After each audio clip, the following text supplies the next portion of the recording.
Finally आमची journey start झाली होती. आणखी सर्वात आधी आम्ही जाणार होतो खाटू श्याम. जयपूरवरून डायरेक्ट बस करून आम्ही निघून गेलो खाटू श्यामसाठी. अर्ध्या रस्त्यामध्ये तुम्ही इथं नाश्ता वगैरे करू शकता, जे की आम्ही केलं दाल बाटी, जे की राजस्थानची फेमस दाल बाटी होती. आणखी इथला स्वाद पण एक नंबर होता. थोडा चाय वगैरे पिऊन आम्ही मग निघून गेलो होतो श्यामनगरीसाठी. आणखी फायनली आम्ही पोहोचलो होतो श्यामनगरी म्हणजेच खाटू श्याम.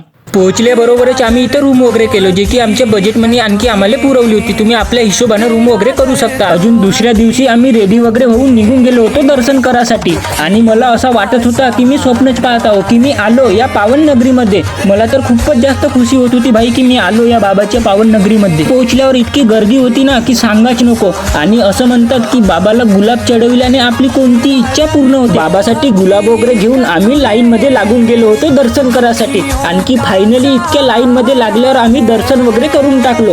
बाबा श्यामचे दर्शन वगैरे झाले. आणखी त्याच्यानंतर आम्ही निघून गेलो होतो श्यामकुंडाकडे. हा तोच श्यामकुंड आहे जिथे बाबा श्यामचा शीश प्रकट झाला होता. आणि इथे आंघोळ केल्याने सगळे रोग आणि कष्ट संपून जाते. मी तर इथं पूर्ण आपले रोग आणि कष्ट संपूनच टाकलो. जर का तुम्ही पण इथे याल तर आंघोळ केल्याशिवाय जाणच नको. आणि अजून असं म्हणतात की इथं गोट्यावर गोट्या ठेवल्याने आपले म्हणजे जे पण घर पूर्ण करायची इच्छा आहे ते पूर्ण होते. तर मी पण करून टाकलो. आणखी समोर काय झालं, आम्ही कुठं काय गेलो, कसं काय गेलो, हे तुम्हाला समोरच्या ब्लॉगमध्ये सर्व काही सांगेन.